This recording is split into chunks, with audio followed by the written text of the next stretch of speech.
9-1 ang tumoy Dako 91.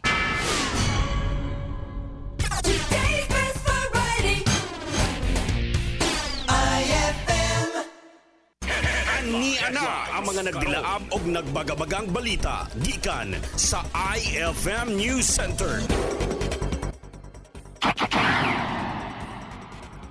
Mga idol, maayong udto, alas 12:11 na tong oras. Welcome na usab sa balitang alas 12 sa IFM. Sama kausap pa, idol, kami yung tigbalita kini si Baby Lalat. O kiniusap si Jackie Banyas. Idol, tuwa-tuwa ng mga headlines para sa mga balitang IFM News Lokal. kay 3,000 ka mga trabaho mamahimong applyan sa ipahigayon nga job fair sa Preso Jensen karong Pizza 5. Samtang kapulisan sa Rion 12 gipakusgan ng operasyon batok sa iligal nga droga. Samtang most wanted person dakpan sa personahe sa Tibuli MPS. DSW-12 sobling nagpahinumdom nga dili i-click ang link nga ginapadala pinaagi sa text message gamit ang pangalan sa buhatan. Samtang usa sa mga sospek sa pagpamusil sa pulis sa Banga, South Cotabato, dakpa na. DOH-12 nanawagan sa mga napaakan sa iro ug iring nga mokonsulta sa mga animal bite treatment centers. Samtang headlines para sa mga balitang regional, duha ka estudyante nga nagmotor mibangga sa bus usap patay. Samtang kapin sa 2,000 ka mga residente apektado sa baha sa Malita, Davao Occidental. Samtang atuan-tuan ang mga headlines para sa mga balitang IFM News National. Idol, ICC prosecutors welcome nga mag-imbestiga kalabutan na sa war on drugs apa ng gobyerno, dili obligado nga mag-cooperate kanila. Samtang IFM News International. US Secretary of State Antony Blinken subling mibisita sa Israel. Samtang headlines para sa mga balitang sports, kay Bronny James may clearance na siyang doktor aron nga subling makadula og basketball. Samtang sa showbiz, Kailin Alcantara o Carmina Villarruel naghiyaay o pasumbingay sa social media. Idol, alas 12:13 na tong oras og detalye na para sa mga balitang IFM News Lokal.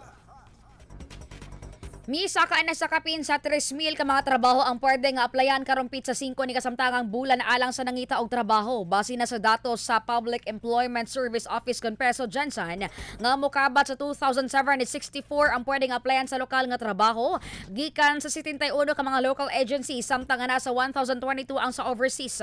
Sumala pa sa Preso Jensen nga tanan pwede nga ma-apply gikan elementary level, high school ug college graduate o bisag ALS graduate. Kini tungod adunay uban nga mga kumpanya ang nagapangita og trabaho bisan elementary level. Una lang gibutag ni na Nuhasan Wanday labaw sa Preso Jensen nga angay andam mga papeles na gamiton alang sa pag-apply sa ipahigayon nga year-end big job fair sa Veranza Convention Center. Samtang gipakusgan pa sa kapulisan sa Rion 12 ang pagukod sa mga nagapayuhutan sa illegal nga droga human sa report nga subling misaka ang supply sa Rion. Sa pamayag ni Police Brigadier General Gemeli Macaraig labaw sa kapulisan sa Rion 12 nga gimando niini nga sa iyang mga ginsakpan nga pakusgan ang pagukod sa mga tawo nga nagapayuhutan sa illegal nga droga. Dungag pa niini nga angay usab nga pakusgan ang monitoring batok sa mga nalambigit sa paggagamitan sa illegal nga droga ug ugaling ang ilang makumpirma nga positibo nga nagagamitan o nagabaligya sa droga ang gilayon sila nga magpahigayon o operasyon. Gimanduan usab niini nga ang iyang mga ginsakpan nga makigkoordinasyon sa mga lokal nga opisyal aron nga dali nga matunton ang tawo nga nalambigit sa droga. Subling panawagan niini sa katawhan nga ugaling adunay gidudahan nga mga tawo gilayon nga mo report sa mga otoridad aron nga mahatagan og pagtagad. Alas 12:15 na tong oras mga idol katong siren ang mabalita gikan sa patrol. Kay matod pa usa ka online games agent dakpan sa droga sa report ni Idol Arden. Kia Idol Arden, go ahead. Yes, Idol Baby Lalat, dakpan sa personahe sa PDA-12 o kapulisan sa Police Station 9 ang kiniusa ka high value individual nga drug suspect atol sa gipahigayon nga bypass operation diya sa atbang niya ng timuan itiri sa Purokit Mabuhay Road, Habitat SA, Barangay Mabuhay ni nga dapen sa Jensen, alauna 15 sa Kadlawon. Ang kining suspect, Idol Baby Lalat, ang biilang si Carl Bancayran Binalira.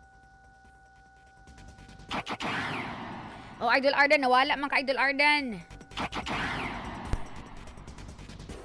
Idol, ato ang balikan ang mga detalye para sa mga balitang IFM News Lokal. Idol, sikop sa personahe sa Tibuli MPS ang gikonsidera nga most wanted person tungod sa kasong pagpatay na kalabing adlaw sitio Bianan, Barangay Basag, Tibuli South, Cotabato.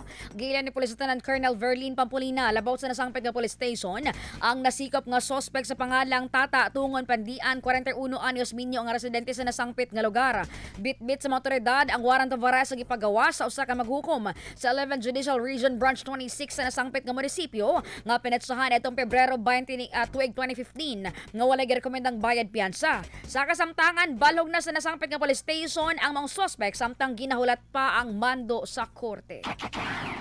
Dungag sa balitang lokal, subling na pahinumdom ang Department of Social Welfare and Development kung DSW-12 sa katawhan nga dili i-click ang link nga ginapadala sa text message. Lakip na sa mga messenger o sa mga social media site nga nagtanyag sa premyo o cash.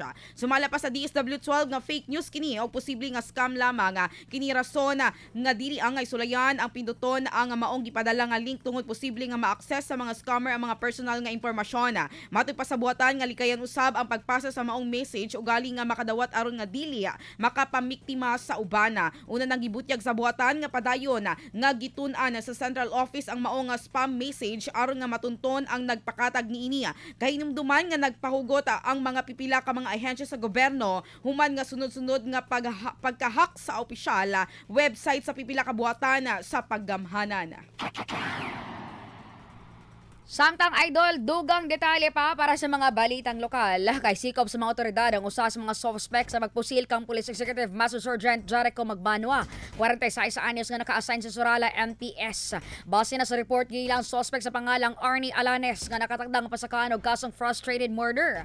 Sumala pa ang gilan ni Magbanwa ang duha ka upat sa mga suspect nga mipusil kaniya. Rason nga gilan kini nga nasikop sa gipahigay nga operasyon. Sa kasamtangan, nagpadayon ang operasyon sa mga otoridad batok na sa tulo ka mga suspect nga padayon pang tago-tago. Nasa nga lakip sa mga ginatutukan nga motibo sa pagpusil sa biktima nga dunay kalambigitan sa personal grudge. Samtang nagpadayon usabang ginatiman sa Balitang Balanan, ang biktima apan na nakini karon sa luwas nga kondisyon. Katapusang detalye sa balitang lokal, nanawagan ang Department of Health kon DOH-12 sa katawhan nga mamahimong responsable sa pagbuhi sa mga hayop. Alayon niini giawag sa buhatan ang mga napaakan sa mga iro ug iring nga mokonsulta sa mga animal bite treatment centers aron nga mahilikay sa rabies. Nasayran nga dinhi sa dakbayan sa Jansan, abri ang Kalumpang Health Center ug Labangal Health Center gikan sa adlaw nga Lunes hangtod sa Biyernes, nga gikan sa alas 8 sa buntag hangtod sa alas 5 sa hapon. Samtang sa West Health Center abri sa adlaw nga Lunes, Huwebes ug Biyernes sa susama nga oras. Pwede nga moadto sa Dr. George Oreca Hospital gikan sa adlaw nga Lunes hangtod sa Biyernes nga gikan sa alas 7 sa buntag hangtod sa alas 3 sa hapon. Sumala pa sa buhatan nga makamatay ang rabies rason nga dili angayan na baliwalaon o galing nga napaakan sa unsa man nga klase sa hayop. Alas 12:20 natong oras mga idol og abante ta para sa mga balita sa probinsya. Kay dead on arrival ang usa ka estudyante sa Balitang Balanan. Samtang angol ang angkas niini human nabangga ang ilang gisakya nga motorsiklo sa ka bus sa Purok 2A poblasyon Laak, Davao de Oro. Sa interview sa FM Anime News Team kang Marcelino Simbahon, investigador sa Laak Municipal Police Station, ngayong gikabutyag nga ang mga nagmotor ang mag-schoolmate nga grade 10 ug 11 nga pulos 15 anyos ug nagpuyo sa Laak, Davao de Oro. Samtang ang driver sa bus ang giila sa pangalang Eli Boy Tamayo, 40 anyos na taga-poblasyon Laak sa susamang probinsya. Gisaysay sa investigador nga gikan sa tulunghaan ang mga estudyante og pag-abot sa kurbadang bahin, mikawat sa Picas Lane ang nga motor rason nga nabanggaan nila ang bus sa ilang gisugat. Sa kasamtangan naa karon sa kustodiya sa Laak Municipal Police Station ang driver sa bus og andam usab kini nga andam ang kumpanya nga abagahon ang galastuhon ni labi pa nga ang pagpahiluna karon sa mipanaw nga biktima. Samtang gibana-banaa nga mukabat sa 2,000 ka mga individual ang kasamtangan nga nagpondo sa Municipal Gym sa Malita, Davao Occidental, human nga naapektuhan sa makusog nga pagbaha. Sa interview sa 91.9 IFM Jansan ato sa programa nga IFM Express Balita hapon edition ka nga Japsi Muda, usa sa mga residente sa may barangay poblasyon sa nasampit nga munisipyo nga anaa sa 400 hangtod sa 500 ka mga pamilya ang nagpondo sa evacuation center. Sumala pa niini nga anaa sa 5 ka mga panimalay ang naano naanod sa tubig baha haduol sa Kulaman River samtang naguba usab ang kapin sa usa ka tuig pa lamang nga tulay nga nagdugtong sa barangay Bulila o barangay Kibalato nga rason nga apektado ang mga residente sa nasampit nga barangay.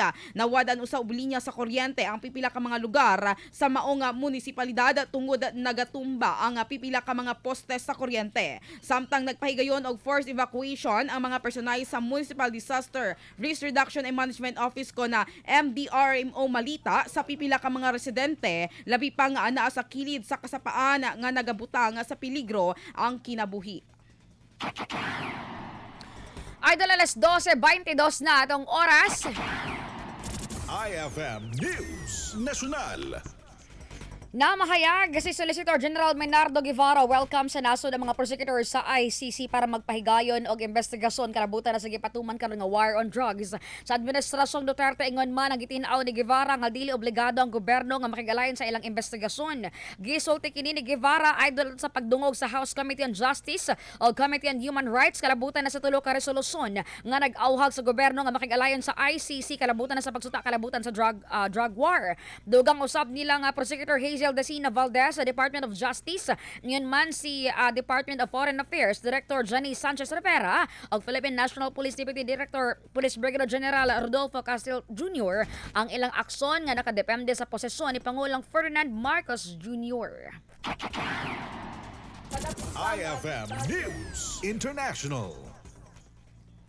Idol, sublig mi bisita sa ikaupat kahigayon sa Israel si U.S. Secretary of State Antony Blinken sa iyang pagbisita nga gikundina niini ang nahitabo nga pagpamusil sa Hamas sa Jerusalem nga gikamatay sa tulo ka tawo samtang samdad ang halos sa 20 ka tawo. Nakapulong usab si Blinken sa Israel Prime Minister Benjamin Netanyahu og ubang opisyal. Dungag panini mimihimo na og lakang ang US og ubang nasod sama sa Qatar ug Egypt nga palapdan ang ceasefire nga anaa sa ikapito kaadlaw. Idol, detalye na para sa mga balitang IFM News Sports.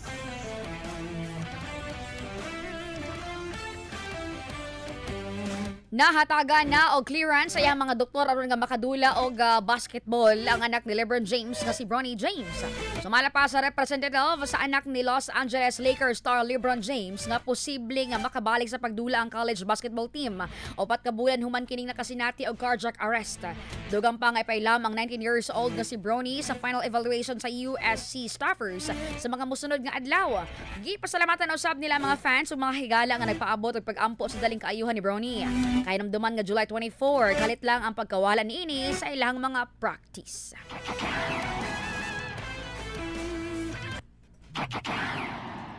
IFM News Showbiz.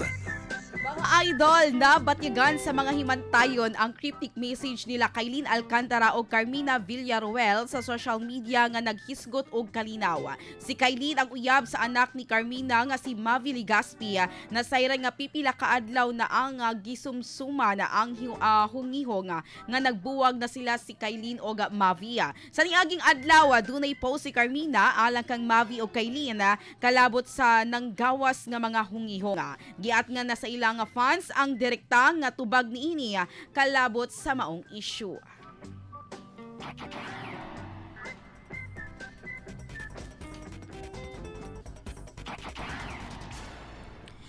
Idol, alas 12:25 na itong oras. Og mo katong naglagom sa itong mga balita ang alas 12. Oy, happy birthday, Day. Yes! Happy birthday, Day. Happy birthday, Idol Jungkook ng IFM. Idol Jordan. Happy birthday. Happy birthday, Idol Jordan. Ika 30... 48. Ika 48. Amin ako, ika 31st birthday niya. Ika 48. Ano yung siya, 30 tahon pa daw siya kapin. Ano na siya, 48. Happy birthday. Mga idol, sa makausap pa para sa matik sa balita, matik sa drama ug musika, matik sa public service, kini si Baby Lalat. Okay, usab si Jackie Banyas alang sa tinuod nga numero 1 kini base sa latest Kantar Media Survey 91.9 IFM News Jensen. Unsa pay answer? Matik.